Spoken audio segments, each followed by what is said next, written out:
All right, so today we're diving into something that I've seen everywhere lately. Oh, yeah. Yeah, it's this 50/30/20 budget rule. Yeah. Have you heard about this? I have heard of it. Okay. Yeah. Yeah. So we've got a couple of sources, an explainer from Investopedia, Okay. and then also some guidance from Thrivent, which is a financial services organization. Gotcha. And we're going to see if this thing lives up to the hype or if it's all just a bunch of, Smoke and mirrors. Yeah, Yeah. for sure. So first of all, what is this 50/30/20 rule? For anyone listening who's like, I have no idea what these people are talking about. So basically, it's a budgeting rule that helps you to kind of organize your after-tax income into 3 buckets. Okay. The first bucket being needs wants, and that's 50% of your after-tax income. Okay.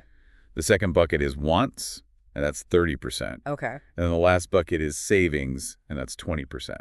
I feel like I have heard of this before. I think, was it Elizabeth Warren that had this in her book a while back? You're exactly right. Okay. Yeah, she popularized it in her book, All You're Worth. Okay. But what's interesting is that even though we have this rule, and it's a pretty simple rule, Americans just aren't saving. Really?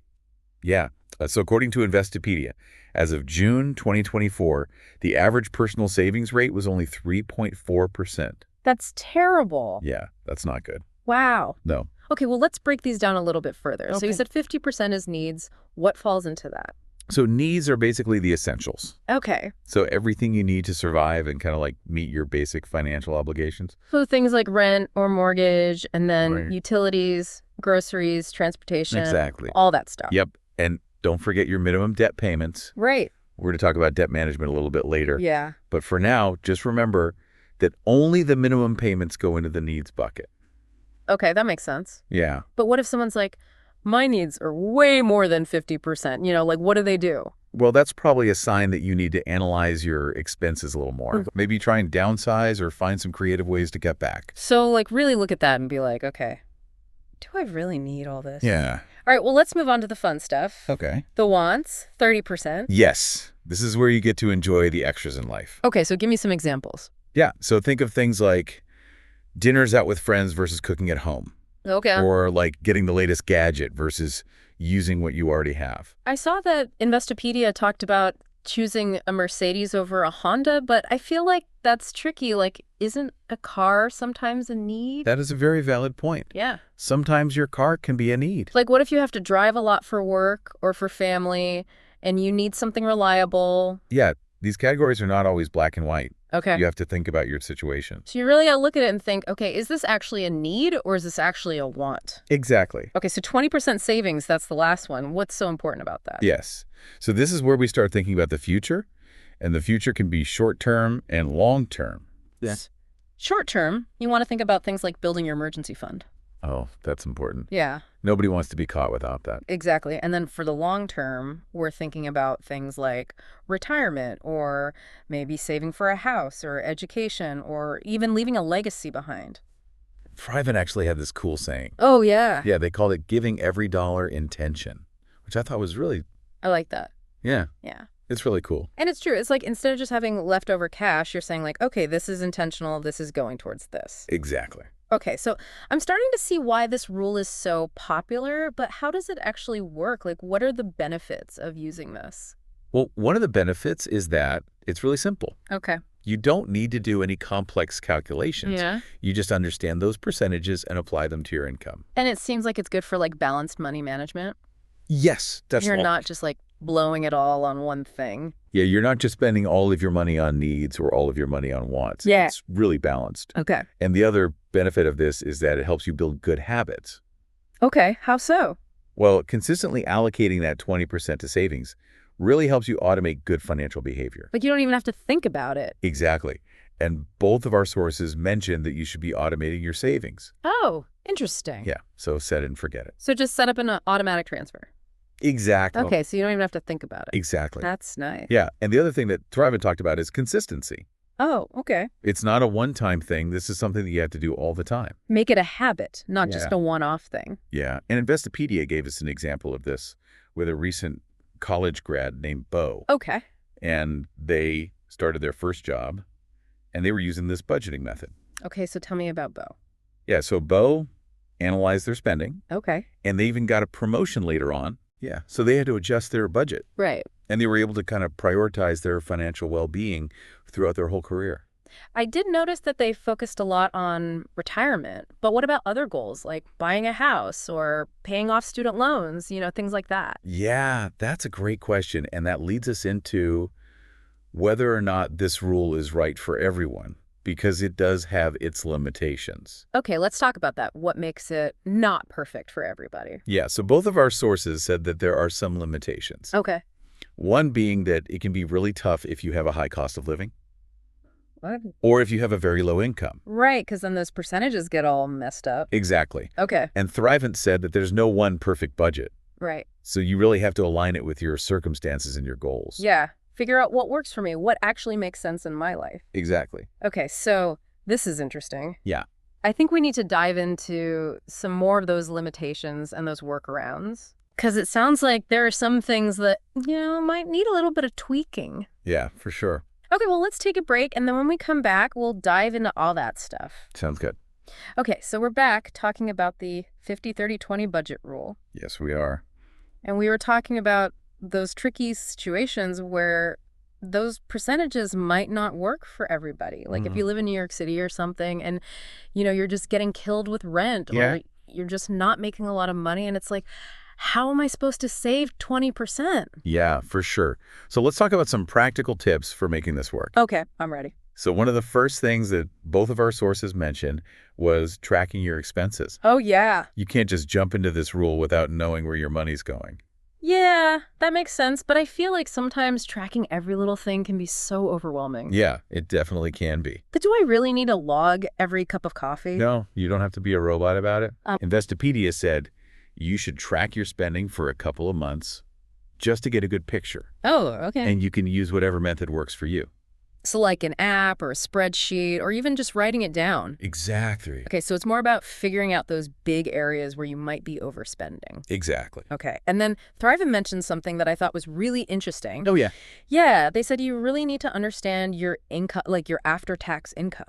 Yes, that's super important. Yeah, because it's easy to get caught up in those bigger numbers, Right, but it's yeah. like, okay, but what am I actually taking home each month? Exactly. All right, so we track our expenses, we know our after-tax income. Right. Then what? Do we just plug those numbers into those categories? Well, not so fast. All right. Before you do that, you really need to look at those needs, that 50%, Okay. and figure out what's truly critical. So what do we need to keep in mind there? You need to separate your needs from your wants. Things like housing, utilities, groceries, transportation, those are non-negotiables. Right. But can you maybe downsize your apartment Okay. or find a cheaper way to get around? Oh, I see. Like maybe get rid of your car or something? Yeah, or carpool or take public transportation. Okay. And don't be afraid to challenge those assumptions about what you actually need. So maybe that daily Starbucks run isn't actually a need, Exactly. even if it feels like it. Yeah, and then there's the wants, the 30%. Okay. This is where you can really use those spending trackers Oh, okay. to figure out where your money's going and make some adjustments. So maybe cut back on impulse buys or find some cheaper ways to have fun. Exactly. Or maybe delay gratification on those bigger purchases. Okay. Remember, those wants are there to make you happy, but they shouldn't derail your whole budget. Okay, that makes sense. All right, so let's talk about that 20% savings. Okay. Automate, automate, automate. Yeah. That's the best advice I can give you. Set it and forget it. Exactly. Set up those automatic transfers so you don't even have to think about it. That's good because I always forget. And Thrivent suggested having separate savings accounts for different goals. Oh, I like that. So you can have one for your emergency fund, Right. one for a down payment on a house, maybe one for vacation. So it's like having mini budgets within your big budget. Yeah, I love that. Okay, but we were talking earlier about how this rule isn't always perfect for everybody. So Right. how do we know if it's actually right for us or if we need to try something else? Well, let's start with those high cost of living areas. Okay. If your essential expenses are way more than 50%, even after you've cut back, you might need to adjust those percentages. Okay. Maybe allocate a little more to needs and less to wants or savings for a while. I see. And then you might also need to look at ways to boost your income. Okay, so ask for a raise or get a side hustle or something. Exactly. All right, and what about if someone's income is really limited? Well, in those situations, both Investopedia and Thrivent said you should reach out for help. There are financial counselors, government assistance programs, and community organizations that can help. So you don't have to go it alone. Exactly. And even if you can't hit those exact percentages, the principles can still guide you. Okay. Prioritize those needs, minimize those wants, and save what you can. Okay, so let's talk about Bo again. Oh, yeah, Bo, both. college grad from the Investopedia Yeah, okay. exams. So Bo tracked their expenses for a month using a budgeting app, Okay. and their after-tax income was $3,500 a month. Okay. And their needs were almost exactly $750 a month. Wow, right on target with that 50%. Right. Yeah. So they allocated $1,050 for wants and $700 for savings. Okay. And they set up those automatic transfers every payday. Smart. But then Bo got a promotion, Nice. and they had to reevaluate their budget. Yeah, because now they're making more money, so it's all different. Exactly. So they didn't just blindly stick to those same percentages. Right. They made adjustments to make sure it still worked for them. So it's not about being rigid, it's about being flexible. I like that. Bo's story is a good reminder that you need to regularly review and adjust your budget. Yeah, because life happens. It does. Things change. Yeah. You get a promotion, you move, all kinds of stuff. For sure. Okay, so we've seen how this rule can actually work in real life. Yeah.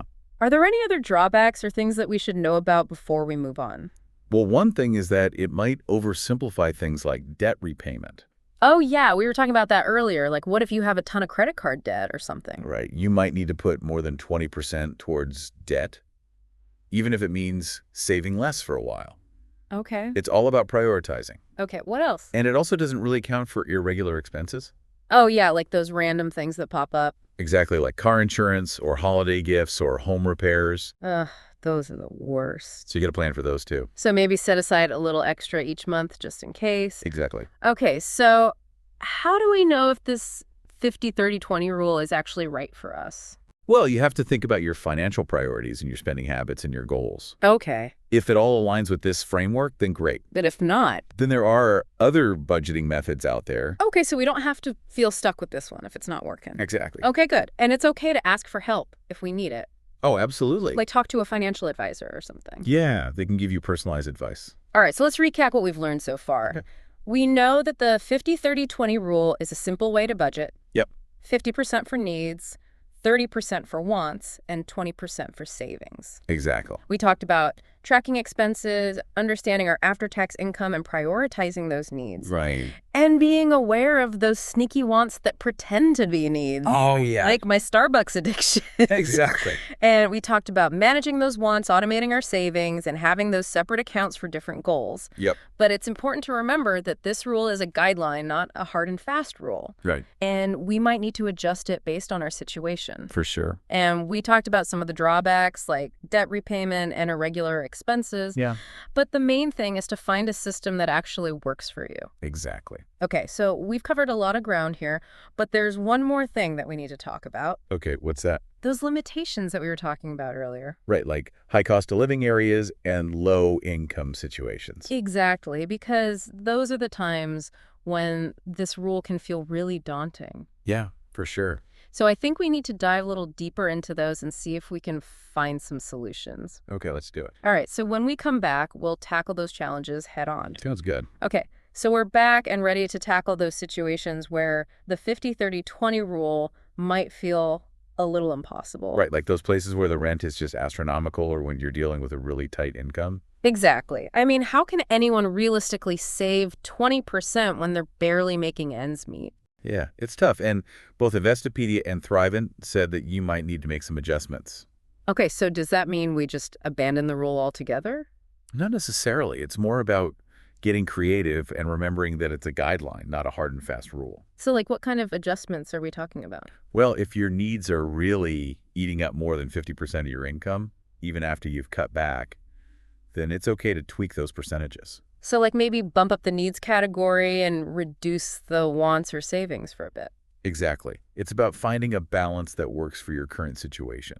And this is where that giving every dollar intention idea comes in, right? Exactly. It's about being mindful and making conscious choices, even when you're working with a tight budget. Okay, but what if someone is already living super minimally and those essential expenses are still sky high? That's where the second part of the equation comes in boosting your income. Okay, so like getting a raise or finding a side hustle. Exactly. There are so many ways to bring in extra cash these days.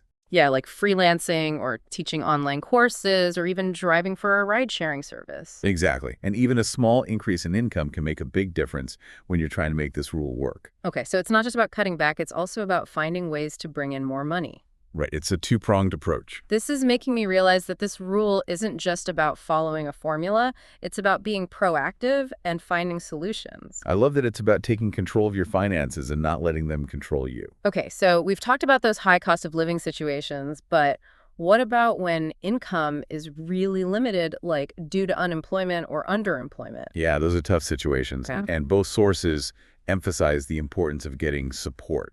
So like reaching out to a financial counselor or looking into government assistance program. Exactly. There are resources available to help you through those difficult times. And even if you can't hit those exact percentages right now, those core principles can still guide you. Right. Prioritize your needs, minimize those wants, and save whatever you can, even if it's just a tiny bit. So it's about progress, not perfection. Exactly. Okay, so we've covered a lot of ground in this deep dive into the 50-30-20 budget rule. We have. We talked about the basics, the benefits, and how to make it work for different situations. And how to adapt it to your own life. Exactly. We learned that it's not a one-size-fits-all solution, but it can be a really helpful framework. A starting point. Right. And it's all about being mindful and intentional with your money. And taking control of your financial well-being. So whether you decide to use the 50-30-20 rule or explore other budgeting methods, the key is to find what works for you. And to remember that you have the power to create a financial life that you love. That's a great reminder. Thank you so much for joining me for this deep dive. It was my pleasure. And to everyone listening, thanks for tuning in and happy budgeting.